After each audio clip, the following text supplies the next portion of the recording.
अध्यात्म का मूल प्रश्न है कि तुम्हें कैसे पता। तो यहाँ पे क्वेश्चन ये है कि इस क्वेश्चन का आंसर मैं कैसे निकालूं व्यवहारिक तल पे। क्योंकि मैं जिस कंडीशन में हूँ, यहाँ से मैं आंसर ढूंढने जाऊंगा तो कुछ गलत ही निकालूंगा। क्योंकि हमारी कंडीशनिंग ऐसी है। मैं अगर कोई ग्रंथ पढ़ने जाता हूँ, कोई उपनिषद पढ़ने जाता हूँ, तो उसके कुछ और मीनिंग ही निकाल लूंगा। तो तुम्हें कैसे पता का आंसर मैं कैसे निकालूं। इस क्वेश्चन में मान्यता ये है कि हमें नहीं पता है। हम ये बोल रहे हैं कि किसी क्वेश्चन का आंसर हमें नहीं पता है। हम यहाँ पे ये कह रहे हैं कि मुझे कुछ नहीं पता, किसी भी सवाल का जवाब नहीं पता। ऐसा नहीं है। हमें सब पता होता है। कोई भी हमसे सवाल करता है, हम हर सवाल का जवाब देते हैं।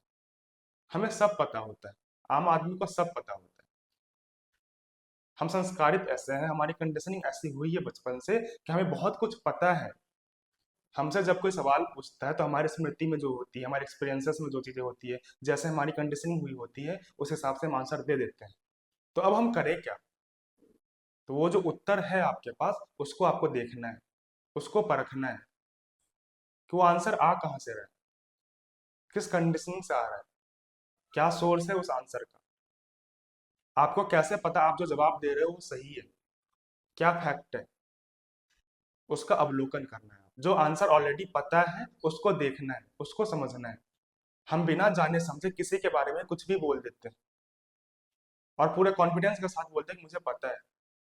किसी भी महापुरुष को गलत बोल देते हैं, वो तो गलत है ही। और जब उनसे पूछो कैसे गलत है, तो ऐसे ही बस पता है। उनसे पूछो आपने कोई किताबें पढ़ी उनके बारे में, तो नहीं।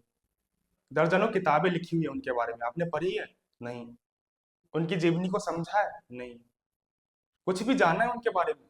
नहीं। हम कुछ नहीं पढ़ते हैं, कुछ जानने की कोशिश नहीं करते हैं, बस पता है। और हम इतने बेहोश है कि हमें ये भी नहीं पता है कि वो आंसर व्हाट्सएप से आ रहा है। व्हाट्सएप पे किसी ने मैसेज कर दिया था, वहीं से हमें पता है। वो मैसेज भी किसने किया था वो भी नहीं पता है।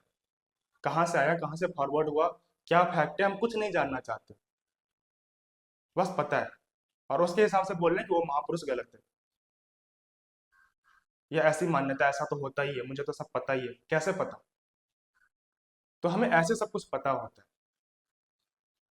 तो इसको हमें ऑब्जर्व करना है, हमें देखना है कि मैं आंसर कहाँ से देख रहा हूँ, क्या सोर्स है इसका। जब हम इतने सारे जवाब लेके घूम रहे हैं, तो इसकी समीक्षा कर ली जाए। इसको ही देख लेते हैं कि ये जवाब आ कहाँ से रहा है। ये जो सारे एग्जिस्टेंशियल क्वेश्चंस होते हैं कि मैं कौन हूँ, मुझे कैसे पता, ये एक उम्र के बाद आते हैं। तब तक हमारी बहुत सारी कंडीशनिंग हो गई होती है, हम संस्कारित हो चुके होते हैं। क्योंकि हम बचपन से इस रास्ते पर नहीं होते हैं, तो हमें बहुत कुछ बता दिया गया है। तो क्या अध्यात्म का मूल उद्देश्य यही है कि सारी कंडीशनिंग को तोड़ते चले, कुछ नया ना जाने? हाँ, यही है। और पुरानी ही इतनी कंडीशनिंग हो गई है हमारी कि इसको ही तोड़ते तोड़ते हमारा जीवन निकल जाए। तो हमें इसी कंडीशनिंग को तोड़ना है। हमें नया तो चाहिए, नया किसको पसंद नहीं है। हर आदमी चाहता है नया हो, उसके लाइफ में कुछ डिफरेंट हो। सबको नयापन पसंद है। पर रास्ता अलग है। इस नयापन का रास्ता पुराने से होकर गुजरता है। पुराने कंडीशनिंग को हटाओगे, पुराने चीजों को हटाओगे तो कुछ नया हो जाएगा। अगर कोई बीमार आदमी है और उसे ऊपर से नया कपड़ा पहना दिया जाए, तो वो स्वस्थ थोड़ी हो जाएगा।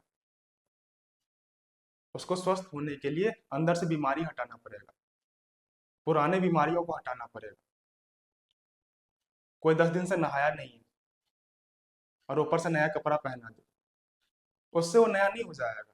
नया कपड़ा पहन लेने से वो नया नहीं हो जाएगा। पुराने मैल को हटाना पड़ेगा। और जब पुराने मैल को हटाएंगे तो कुछ नया होगा। क्या होगा पता नहीं,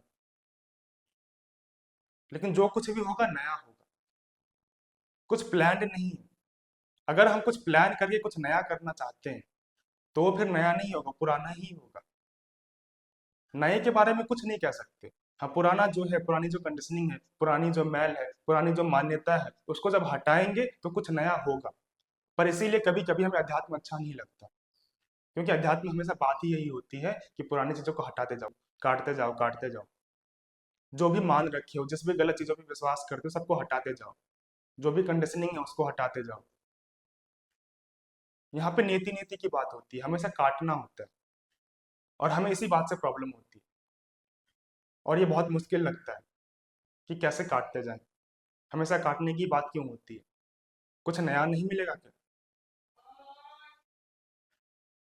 जब आप काटते जाओगे तो कुछ नया मिल जाएगा, पुराने मैल हटेंगे तो कुछ मिल जाएगा, और कभी कभी आपको पता भी नहीं चलेगा कब मिल गया।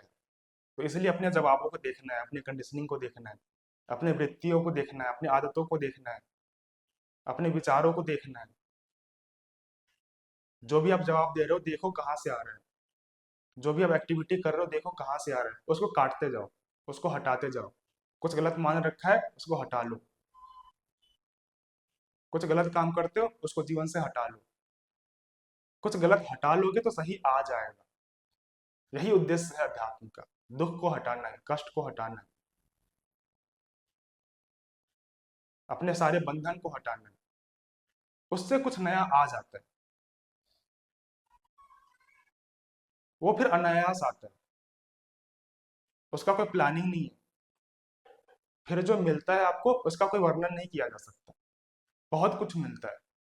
इस नयापन का हम पूर्वानुमान नहीं कर सकते। अगर हमें पहले से ही पता है तो फिर नया कैसे? नयापन आपके विचारों का उत्पाद नहीं होता है, आपके योजनाओं का उत्पाद नहीं होता है, ये आपके ईमानदारी का उत्पाद होता है। आपने ईमानदारी से अपने पुरानेपन को देख लिया तो कुछ नया घटित हो जाता है। पर हम कुछ नया लेने जाते हैं तो हमें पहले से पता होता है कि ये चीज़ लेना है, तो फिर नया कैसे हुआ?